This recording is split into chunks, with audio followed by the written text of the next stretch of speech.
I'm going to show you an image of the LE itself, and I'm going to go over the LE and explain it to you, just like you would want to explain it to a borrower, okay? LEs can be very confusing at times. Just let me know when everybody can see my screen. Yes, we can see it. Okay, perfect. So I'm in a live active file. I'm just gonna bring up the loan estimate right now, and I'm gonna share it and let you guys take a look at it, okay? So on the loan estimates, it's basically a synopsis of how the loan is presented to the borrower via the terms and what the type of purchase, purpose of the loan is, the product, and the loan type, right? All of that is shown up here. You see this? I'm actually going to go ahead and hide that too. Okay, do you see the loan terms? It kind of spells it out for them, okay? The term, the purpose, which is on this one is a refinance. The product is a fixed rate FHA loan. The loan number, and it tells the client whether the loan is locked or not, okay? Borrower's name, property address, and what the estimated value is at the time of disclosing, okay? So this is the initial LE. If there's any updates later on, you'll see it. We'll take a look at the locked LE for this one afterwards, so that way you guys can see the difference. So it goes over the terms with the borrower, the loan amount that was disclosed, the interest rate, and the principal and interest payment, okay? It tells them also if there's any prepayment penalties or any balloon payments. A lot of you guys know some of these products with prepayment penalties and balloon payments kind of led to the last mortgage meltdown. So it needs to be presented. So that's why the loan estimates are now being very upfront with the clients on whether these products that we're putting them in have these features, okay? It also gives them their projected payments. So typically on these projected payments, there's also going to include typically what they're considering other, right? If you see this other, typically it's going to be an HOA, or sometimes some of you guys might have had multiple units, like 2-unit properties where there's going to be 2 separate insurance policies. Typically on the lending side, if both policies were issued by the same company on the same date, same insurance company, right?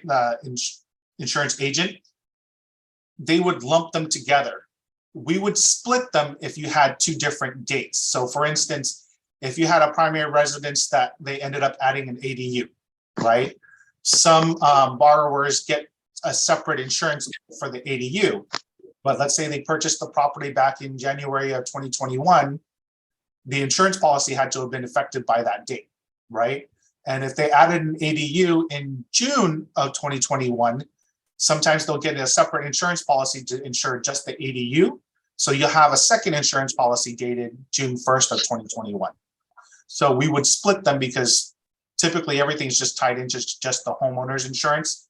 And the reason why it's split is because we need to inform the servicer that there's going to be 2 different disbursement dates on the insurances. Do you guys have any questions about that? Okay, so I'll take that as a no. So other will typically be things just like I mentioned, those HOAs. Some states, when you go into them, you'll some wet states, right? We're not in that many wet states right now. Some of them have a county property tax and some of them have a city property tax. So like here in the state of California, taxes are paid twice a year, but it's just to the county. In some states where you're paying the city and the county, they're paid in 2 separate parts of the year. So one might be paid in June to the city, another one might be paid in December to the county. So that's another reason why we would end up splitting it. So typically the other, if there's anything showing in the other charges, it should be listed here on what those are, okay? I'll explain to you and show you guys how to do that type of stuff in a little bit within the system. But this right here is just page 1. Okay, so it'll also tell you what the total closing cost so far on the loan is. So on this loan estimate, at this time, it was $26,010. Okay, I'm going to go over to what totals up to this $26,010 on page 2. But here, if it was a rate and term, possibly borrowers would have to bring cash in, right? So normally on this, if it was a refinance, if it says from, that means they are short to close. Okay. This, however, is a cash out. So it says to borrower, $51,195. So they're netting $51,000 cash back based off of the fees that were inputted in the system at this time. Okay. So the LE is broken down to several different boxes. Each boxes on page 2 represents different things. Okay. Box A, which is loan origination, these are typically zero tolerance unless, and when I say unless, there's a specific reason why. Origination fee, okay? I'm gonna tell you guys as loan officers, loan originators, if you guys disclose or request for the file to be disclosed as a set dollar amount, that dollar amount can only go down, it can never go up, okay? If you're requesting origination to be shown in percentages, for instance, 1%, in this case, the loan amount was $195,336, right? So 1% would be $1,953.60. Now, at that 1%, if your loan amount increases, your origination can increase. That's the only time your origination can increase, because you have it set at a percentage and your loan amount went up. And it's based off of your loan amount.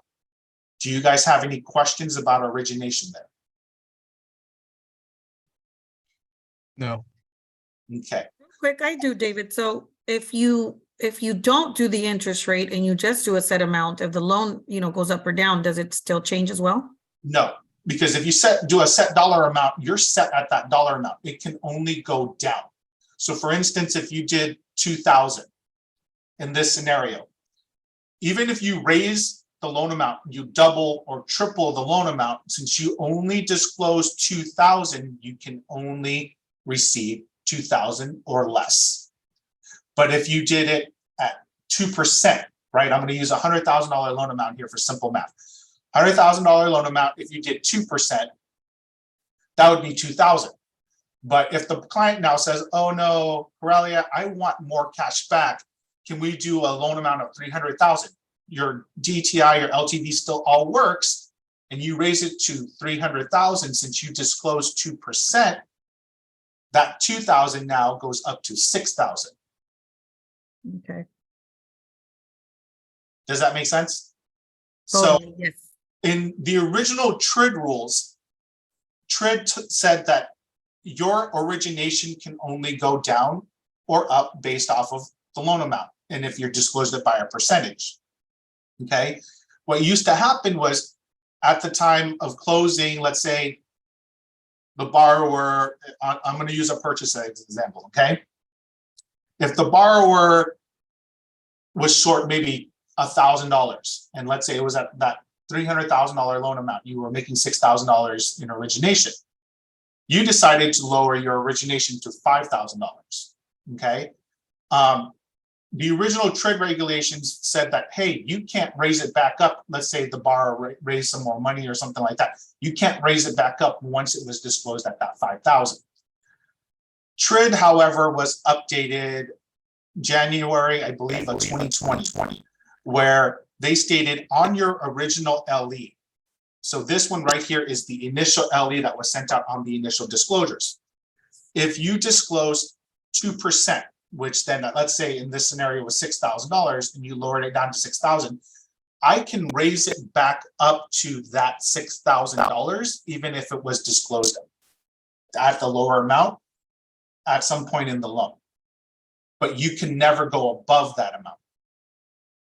So remember, on the initial disclosures, on your initial LE, you can never go above the set dollar amount or set percentage that was disclosed. Does that make sense? So, you know, I've had some people say, oh, hey, I'm locking the loan. Can I raise my origination now to 2.5, but we only disclose 2? No. Since you only disclose 2, you can only get 2. Does that make sense? Okay. So the other fees typically here for us, unless you are in the state of Arizona, you will see that we have an administration fee and an underwriting fee, okay? Those fees do not change. They are lower depending on the loan type. For instance, are we working as hard on a loan if we were doing an FHA streamline? No, right? So we're not charging this much because we're not working as hard. And remember, those are corporate fees, right? So those fees go to the company, okay? So you'll see a lot of times on other disclosures, certain types, the administration fee and the underwriting fee are lower, okay? This box here, again, I'm going to remind you, is zero tolerance. Now, when I say zero tolerance, I'm going to go back to the origination, right? And this also includes the discount.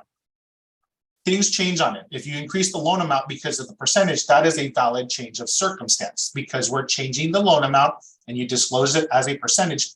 Those are the only times those things can go up. Now, for your loan origination points, how many of you guys have recently locked a loan and then had to extend the lock and pass the cost on to the borrower? Probably a few of us, right? So when that happens, that is a valid change of circumstance. We need to explain to everybody. So when you guys are doing this, let's say, God forbid, something happens and your processor's out. You can email the CD desk or you can email Darshan.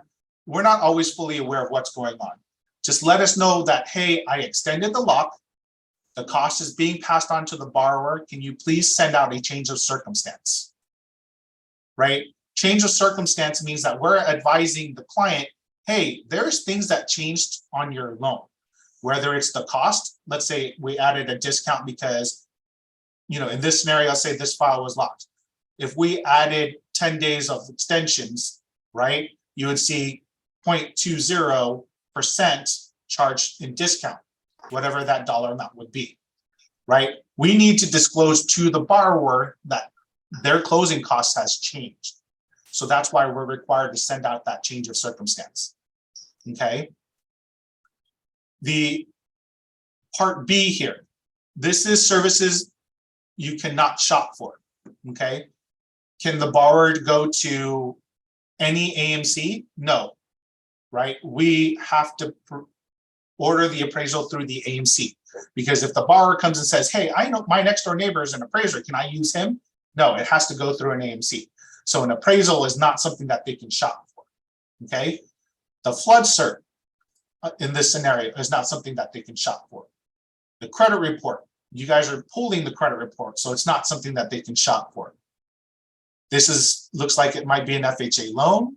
It is an FHA loan. So the MIP that's due to HUD is not something that they can shop for. Does that make sense?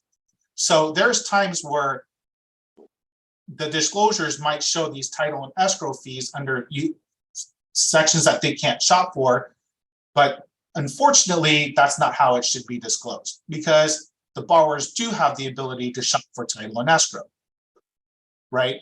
Those are technically things that are out of our control. If you try to tell them, hey, I have Fidelity, which that's why we're disclosing. If we disclose here and say, hey, we have Fidelity National Title.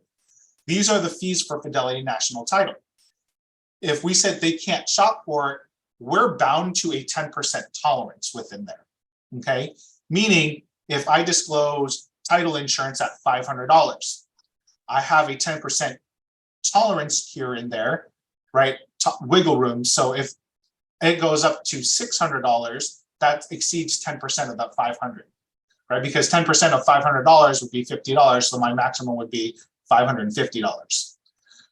So title and escrow typically are services that the borrowers can shop for, right? If the borrower came to you and said, hey, I have my friend's an escrow officer, can we use them as escrow? We totally can, right? We just got to go through the process, getting their escrow instructions, opening up escrow with them, all of that stuff.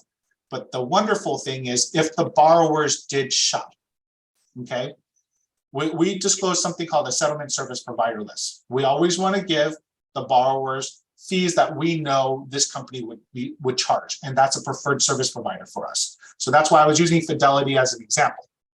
If I use that same example for the lender's title insurance of $500, and they choose to go with Fidelity, I have that $500 up to $550 for them to charge in lender's title insurance. If it exceeds that, we have to do something called a risk factor. But because, let's say the borrower says, oh no, my friend also is a title company or a title officer, I want to use them, and they go to Chicago Title. Well, the borrower chose to shop. The problem is going to be because they chose to go with a different company other than what we provided to them, saying they're our preferred service provider, there is no longer a tolerance. So if Chicago Title in this instance decides to charge $1,000 for the lender's title insurance, we're not liable to pay any respirators on that because the borrower chose to shop. Okay.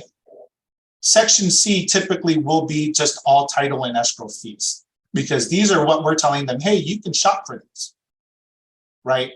I'm going to explain to you why. There's other fees. I thought somebody had a question. Okay. I thought typically there's other fees that are paid to title and escrow, and I'm going to show you in other sections, but that's not fees that they can shop for, okay? Because a lot of you guys already know, sending a deed of trust to the county for recording, the county charges the same for every recording, and it's charged per page, right? They have an initial recording fee, and then they charge each additional page after the first page. So the section E is where you're going to have recording fees and other taxes if there's any transfer taxes, right? On a refinance, unless title is changing, depending on the county in California, you're not going to have a transfer tax. Sometimes if you're doing a change of ownership during the refinance, you'll see that there's a transfer tax. But recording fees are going to happen in every single transaction. But those are not fees that are paid directly to title and escrow. They're paid directly to the county. That's why those are not charges that they can shop for. Does that make sense? It's still showing paid to title and escrow, and they're responsible for those fees because they're the ones that are going to be reimbursing or paying these fees when they go to record. You guys have any questions on anything so far? Not yet, thank you. Okay. Section F is the prepaids. Okay. Prepaids are things that they're paying upfront through the transaction. As you see here, homeowner's insurance premium, you see right here where it says 12 months. So the initial premium to activate the homeowner's insurance, right?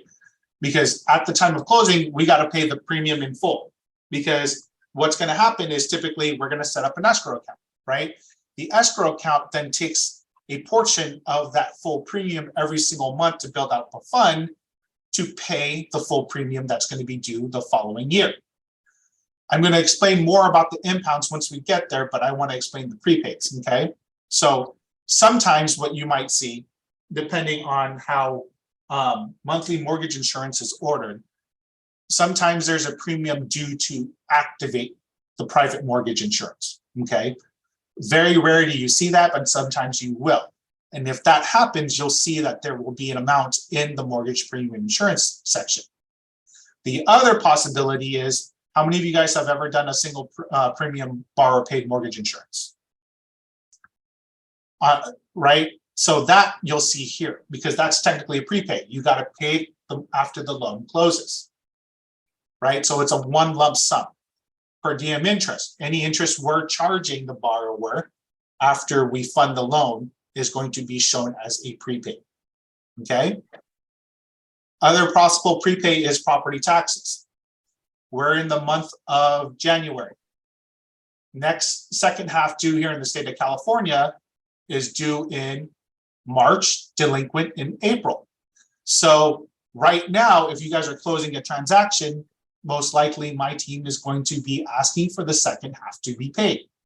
The reason being is if you're closing in the month of January, which today is the last day of the month, we know there's nothing else that's closing right now because everything should have been signed already, right? Let's say we're closing at the beginning of the month of January. Your first payment closing in January is going to be March. So the property taxes are already due at that point. So that's why we would ask escrow to pay it through closing, right? I'm pretty sure a lot of you guys here are homeowners, right? So once you guys originally took out your loan, that company would send your loan to a servicer. The servicer sometimes takes up to 60 days to set up servicing for your account.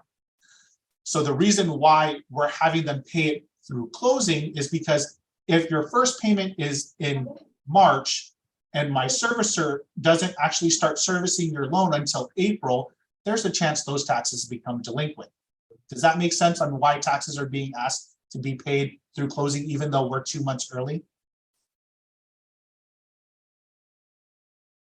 Okay, I saw Corelia nod her head, so I'm going to go ahead and carry on. Section G, initial escrow. Okay, so this is your impound account. So on this, it looks like we have the homeowner's insurance showing 3 months and property taxes showing 2 months, right? The reason why this one is showing property taxes for 2 months is because 6 months is being paid here. Does that make sense?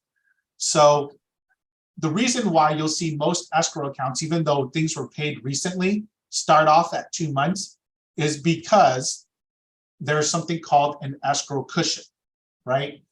We typically add 2 months cushion when setting up the impound account. The reason being is, who here owns a home? I'm just going to pick on somebody. Corelia says she owns a home. Corelia, can you unmute yourself really quick? I'm going to ask you a couple of questions. Yes. So your insurance policy for your home, last year, did it go up compared to the previous year? The premium? It did go up a little bit, yes. Okay. So if I kept it from the same premium and divided by 12 and collected 12 months of that, that new disbursement would have been short? Yes. So that's why we carry a 2 month cushion. Okay, so a lot of times people will ask why there's a cushion. So I want you guys to understand, if the client asks you why is it more, we can explain it, because at the time of everything's being fully dispersed for the 1 year, there's going to be a remaining amount, right, left over. Borrowers get escrow refunds all the time because there's excess amounts in their escrows, right? Sometimes it might be a pretty big check.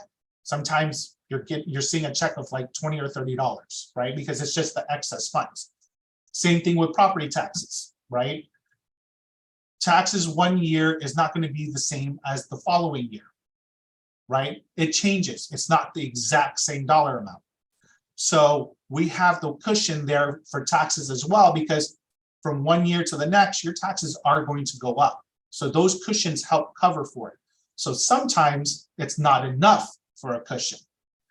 Has anybody ever received a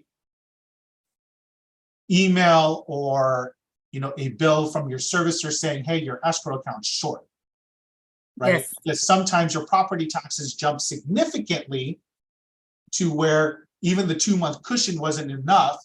So they're saying, hey, your payment's going to go up going forward, but your current escrow, we paid it, but you still owe us.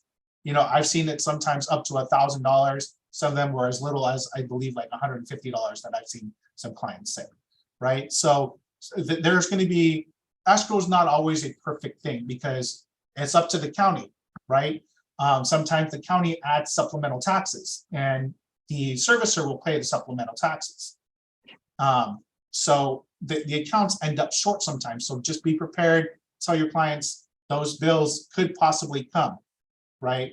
The one thing that I believe in is educating. So if we educate our clients, the borrowers, on what can possibly come, when they come, they call, who's the first person they're going to call? The originator, right? And they're going to be like, hey, why did I get this? Do you remember I told you that, hey, there's a chance that your taxes could go up and you might get a supplemental tax bill, so your account's less. Oh yeah, I do remember that. But see, that's creating the relationship, because guess what? When that happened, they called you. So the next time, if they're thinking about refinancing, you're the first person that pops in their head because you helped them and you answered their phone call and their questions every single time, right? Section H, those are typically in this scenario, it looks like there's supplemental taxes. I was kind of already just mentioning that a little bit. How many people understand what supplemental taxes are? So just the short version of it, sometimes supplemental taxes come into play because they reassess the value of your property. If they reassess the value of your property, the previous tax bill is going to be short because, you know, the government always wants money. They always want money for something, and who's paying for it? We are, through taxes, right? So supplemental tax bills could mean, let's say Riverside. I'm going to say the city of Riverside decides in one neighborhood they want to build a new school because the other schools are overpopulated. They found an area in which they needed to build a school. So where does the money for the school come from? The taxpayers. So what happens is property tax owners get a supplemental tax bill because they're going to say, okay, well, we need $3 million to build this school. Okay, we're going to divide it by the local neighbors. Okay, so we're going to collect $3,000 every year for the next 30 years to fund the school building, right? So you get a supplemental tax bill saying, hey, we need $3,000. You're getting an additional bill for $3,000. Well, that just increased your taxes for the next 30 years, right? So the supplemental tax bill, you'll see showing on there saying, hey, there's a supplemental tax bill of $3,000. Now your monthly payments are going to go up, but you also have to pay this currently. And sometimes through closing on a new refinance, you're going to be paying this to get caught up because we can't have any delinquent taxes, right? Here, I'm unsure if this particular transaction was supplemental taxes or delinquent taxes because I have it saying both. So it could be a combination of both. Okay. So other also, I'm going to jump to a purchase after this so that way you guys can see the difference. But you see, other can be on a CD, the natural hazard disclosure, homeowner's warranty, HOA certs, you know, a lot of different things. Transaction coordinator fee. Okay. But you see here, so all of the charges in box A, box B, box C, box E, box F, box G, and box H show a total closing cost of $26,010. Okay. At the top of each section, you see that there's this one. I'm going to use section A here. It says origination charges. It's bolded. To the right of it, that's the total for all of the fees in that section. Okay. So other closing costs, this breaks down. So these right here, I don't know why they wanted to add this extra line, but it's saying E, F, G, H. So these right here, totaling this. But the actual loan costs here, they're kind of breaking it down. This is the cost of doing your loan. These are the costs in general for just third-party vendors, okay? So you add these two together, you're going to total $26,010, okay? If there are any lender credits here, it'll be shown here in section J, right? If, let's say you had a $2,000 lender credit, it will be shown here, okay? How to quickly read this, calculating the cash to close, so that way you can explain it to the client and why they're getting this amount, $51,195. Well, the loan amount here is $195,360. Total closing cost is $26,010, and their payoff of their current mortgage is showing as $118,155. So estimated between that math, $51,195 back. Okay, so this LE is what we call in the closing world or in the ops world as an alternative LE. Okay, because this is more a shorter version because of refinance, there's less documentation, less payoffs, a lot of less things, right? There's no seller credits on this. There's no proration credits. There's no, so this is minimalized a little bit compared to a purchase transaction LE, okay? So this refinance, I just wanted to go over first because refinances are a lot easier to read because, it's just going to be additional information on a purchase that we'd have to look at, okay? So on page 3, so LEs typically are only 3 pages, okay? Page 3 of the LE will tell you who the lender is, the NMLS and the state license number, who the loan officer is, in this case it's Oscar, his NMLS, his state license ID, email, and phone number. Okay, so this is the breakdown of the comparison down here. If this was a wholesale loan, some of us have sent loans to the wholesale channel. This right here would only show the actual lender, and then this would show your information as the LO, as the broker. Okay, this right here is the comparison of in 5 years. The total amount of paid to principal and interest, mortgage insurance, and loan cost. In 5 years, you'll pay $94,570. Principal, you would have paid off $12,221, right? Most of us already know on new transactions at the beginning of each life, it's mostly interest that you're paying for every mortgage payment, very little to interest.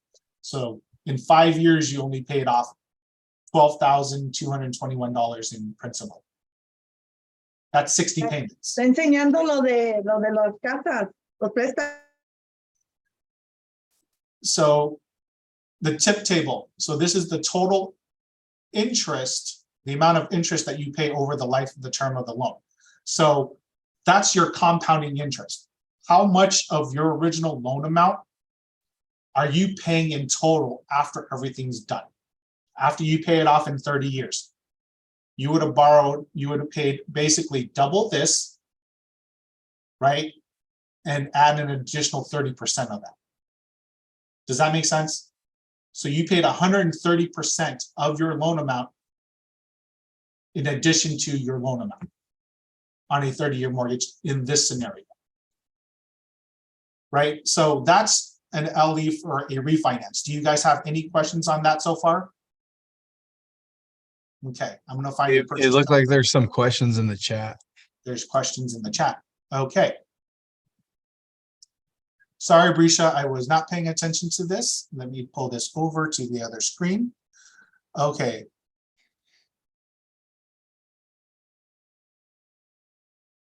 Sorry, this question is late. I was trying to get my mic to work, but it's not. I do have a question on the split insurance disbursement date. Would this be complete on the aggregate screen and columns? Okay, so Brisha's asking this more on the ops side because none of the loan officers have we ever asked to go in and try to do this, but I'm going to go back to that file. Oops. Too many things going on here. Close this out.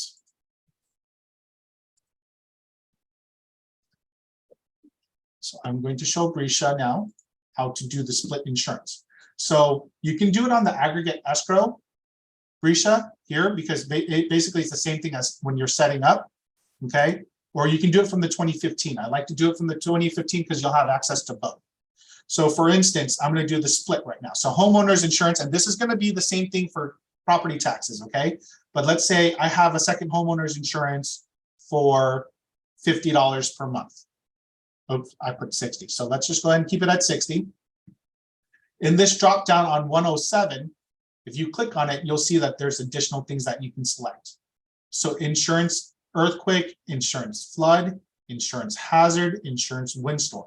So in this case, it would probably be insurance hazard because in that scenario, I was saying for an ADU, right? So the dollar amount is here. And Brisha, you already know how we set it up is in here because you see this is a drop down. You see that says user 1. This is where we're going to want to do it. So if I put 2 months here for the cushion, and then I put the due date 06/01/2024, right? Wait, we're not even there. 06/01/2023, because let's say it's coming up because we're still a little far out from June. If I do this, now the system will calculate, put 10 months in there and show the dollar amount, and the aggregate adjustment will adjust for that. Perfect. So it's the same thing if we were doing this for, you know, how I was giving you this scenario, there's a city tax and a county tax, right? So this one right here is going to be county, but you see, you don't technically need to do a drop down because you see that there's a city here, right? So if it was a city, I'm going to wipe this out.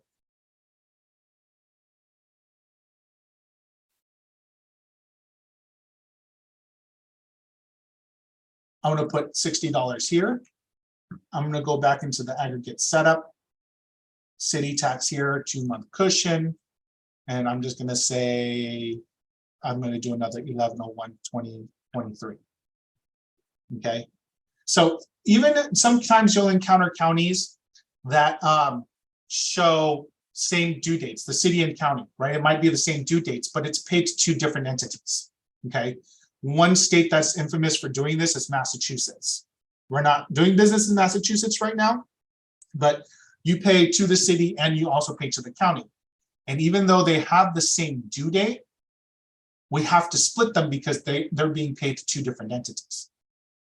So it's like telling the servicer, hey, you have 2 different places you need to make the payment to. Okay, any other questions about that before I jump on to the next one? Okay, so then I see Brisha asking about the homeowner's warranty. So homeowner's warranty would be down here in the 1311s. So not everybody on this call is going to know this screen very well. So in the 1300s, when you get here, the single asterisk is required services you can shop for. Okay, so if I put something in the single asterisk, I can put it in box B or box C. So when we're dealing with the 1300s, we need to be careful because if you read down here, the double stars will be added to section H on loan estimate and closing disclosures. So the home warranty would go in section H, homeowner's warranty, HOA transfers fees, HOA dues. What else is there? Natural hazard disclosures. So there's quite a few things that would go here because it's paid to true third parties.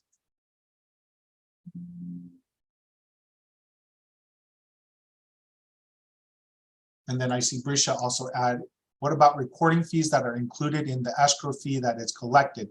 That section would be blank, right? So yes, in Arizona for you, Brisha, we've been seeing that a lot.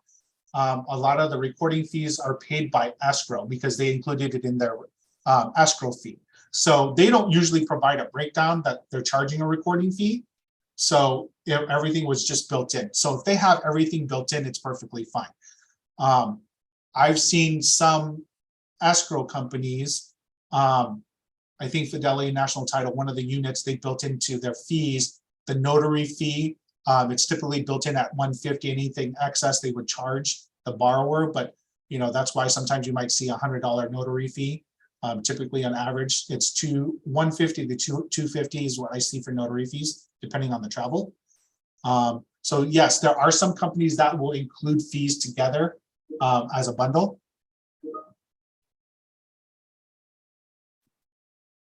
And then Sonia, Ellie, is so important to understand the explain the client. Sometimes those felt for explaining the details. Ellie.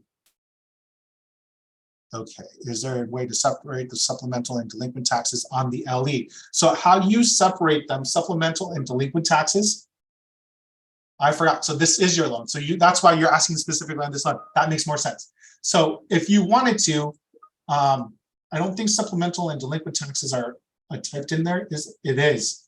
Do you have the ability to type in? If not, I can add one of these to the drop down and actually split them. Is that going to be something better for you if you want me to split them?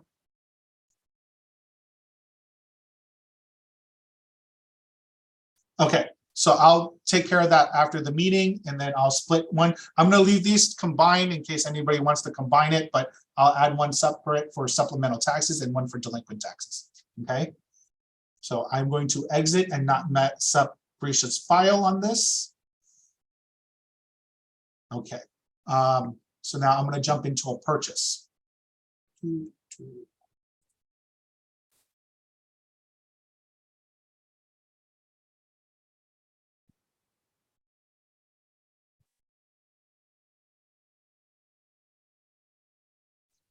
Okay, so this here is a purchase LE.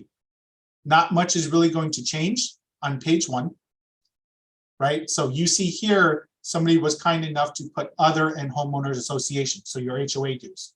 Like I was mentioning earlier, talking about the HOA dues, this $247 monthly payment for taxes, insurance, and HOAs, right? It does tell you, is it escrowed, yes or no, right? You see here, homeowners association, we don't ever pay, collect HOA fees because that's paid directly to the HOA. There's no escrow account that's set up, but we're disclosing this for the full payment, right? So between their taxes and principal and interest and their escrows, their total payment is increased by $48 because of the HOA. So everything else, box A, B, C, D, E, F, G, H, I, J, they're all exactly the same. And this is where I was telling you about where on a purchase, there's going to be additional information. Okay, so here's the closing costs financed. There's no closing costs financed on this. So that means this is most likely a conventional loan. It is. Down payment / funds from borrower. So this tells you what the borrower is coming in with, what their required investment is, right? So I believe this one might be a 20% down, or what is the LTV on this? Now I'm really curious. It is a almost 45% down payment. Okay, so they're having to come in with $204,150. Okay, if there was an EMD, that would be under deposits. Funds for borrower, that would be basically if somebody, a gift or a grant, right? So basically something in addition to their own funds, something from a third party. Does that make sense? Seller credits, this one does not have any seller credits. Other adjustments and other credits, right? So sometimes you guys might see proration credits because the borrower is paying, let's say, for the second half through a purchase transaction. So the seller then owes a borrower for a portion of the taxes that are being paid, so they credit back to the borrower that. Okay, so in here, the estimated cash to close, just from their down payment and their closing costs, was $214,333. Okay, so as you can see, this is a little bit more detailed, giving you the down payment, what the required funds are. So everything else is basically the same. Okay, do you guys have any questions about this?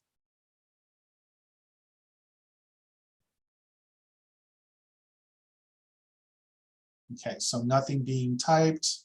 Okay, so now I kind of missed this portion down here because, you know, of course, this is going to be covered on all LEs, other considerations. It talks about the appraisal. We may order an appraisal to determine the property's value. So these are just kind of disclaimers. Assumption. This tells the borrower whether the loan is assumable or not, right? If you sell or transfer this property to another person, option 1 would be, will allow under certain conditions this person to assume this loan on the original terms, or 2, will not allow assumption of this loan on the original terms.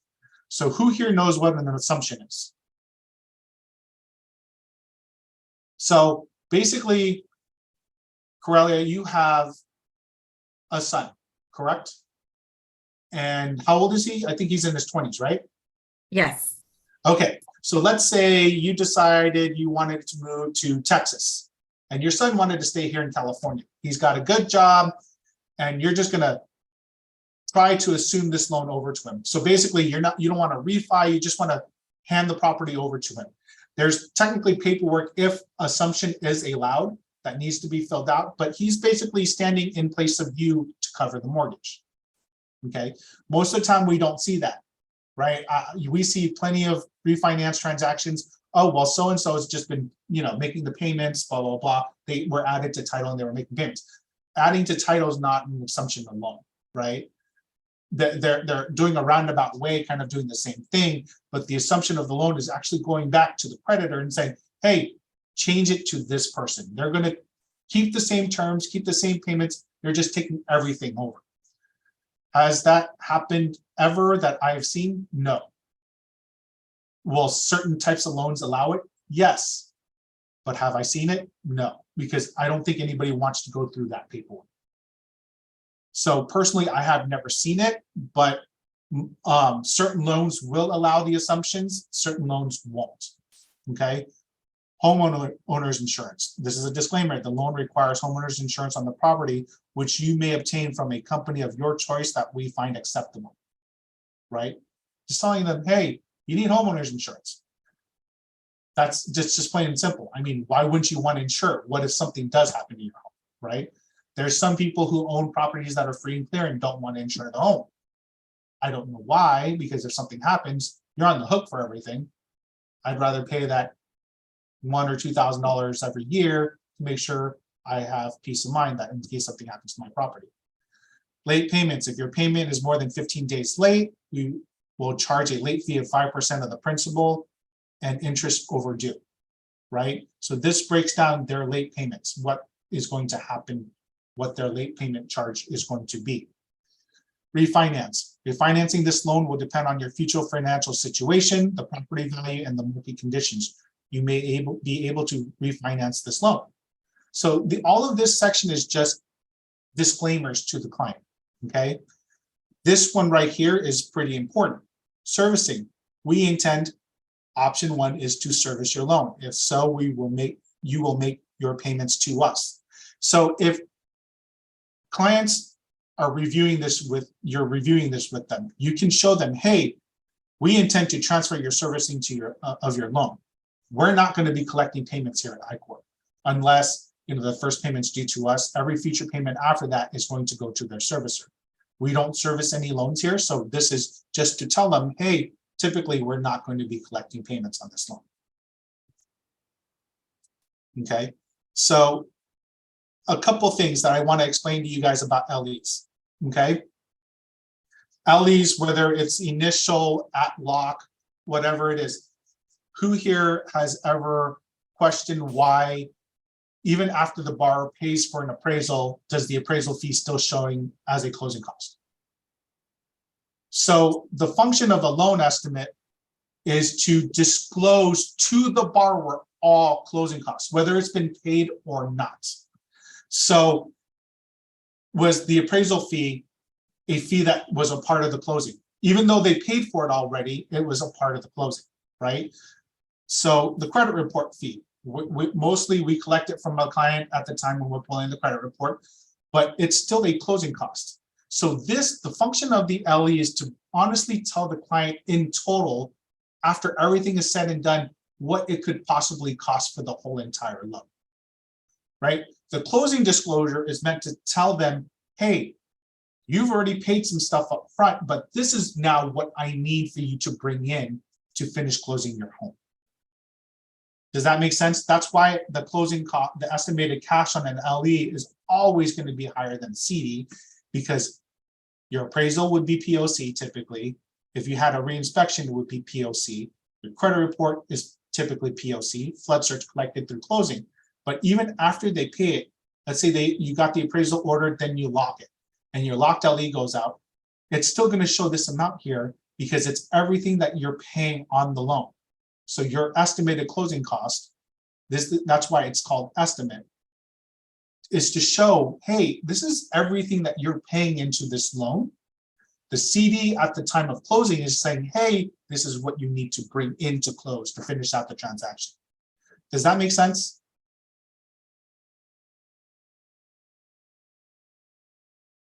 So that's why, the cash to close here is always going to seem very high. So the one thing you just want to remind the client, hey, there's some things in here that you might have already paid. Like if they had a condo cert, sometimes the borrower is paying for the condo cert up front. I think Manny, just told me yesterday that he had a client that was just so happy they were getting the transaction, accidentally saw that there was a link to possibly pay for the condo cert and they went and paid for it when the seller was willing to pay for it, right? Am I going to fault them? No, they're extremely happy they're about to get a home, but that is something that they paid for. And if the seller doesn't want to reimburse them, it's okay, but it should be disclosed here on the LE. Okay, so remember the function of the LE is to disclose every possible fee that they could be paying for and let them know the total amount that they need to prepare to have for the closing. So in this case, on this initial LE, the client should be prepared for $214,333. Let me see if there's a locked LE so we can go over the locked LE. I think this LE2 would be the locked LE. Okay, so between the locked LE and the initial LE, there's a couple of things that would change, okay? As on the original one that I showed you under the lock section, it showed no. This one is showing yes here, okay? This is also showing yes and tells me when the lock expires. So in this case, I'm assuming the lock was done sometime around December 6th, and the lock on this locked LE shows expired as of 1/4. Okay, I'm pretty sure locks have been extended on this. So there's different cases where no additional LE would be sent out, is because if a CD was sent out anytime before this lock was expired, any future lock extensions and everything like that are updated on the CD. So if Rocio wants, we can do another day how to read the CD, because I do not want to keep you guys too long. It looks like I'm going almost to the hour already, but that's pretty much going to be primarily the difference. But you see here, the cost on this went up a few dollars. So now it's $214,241, and I think it was $222 before. So there was a couple of fees that might have changed. Maybe the homeowner's insurance came in, at the actual, when we actually got the policy, so it's no longer an estimate. So this might be the actual monthly amount for the insurance. So there's a couple of factors that would change this, okay? But it is a little bit higher. Let me see if there was a CD done on this one. So that way you guys can just kind of quickly see. Closing disclosure 5. Okay, so in the end here, wow. So they ended up giving, because we're paying off some debt. I'm just using this as an example. So now this one is being done with as a gift of equity. So this one right here looks like we're paying off an Apple Card, but the gift of equity was $226,386. So we were approximately right, minusing out the POCs on the cash to close. But this one, the CD would normally tell them how much they need to bring in. So at this point in time, on this CD, it shows that they were still short $277. Okay, Sonia's going to set it up for a CD training for you guys in March. So any questions on the LE so far? The CD one, I think, Sonia, we're going to have to set it up a little bit longer because there's a lot more things that I'm going to have to go through. LE is pretty easy to read, but the CD is going to be a little more extensive. But does anybody have any questions on the LE so far?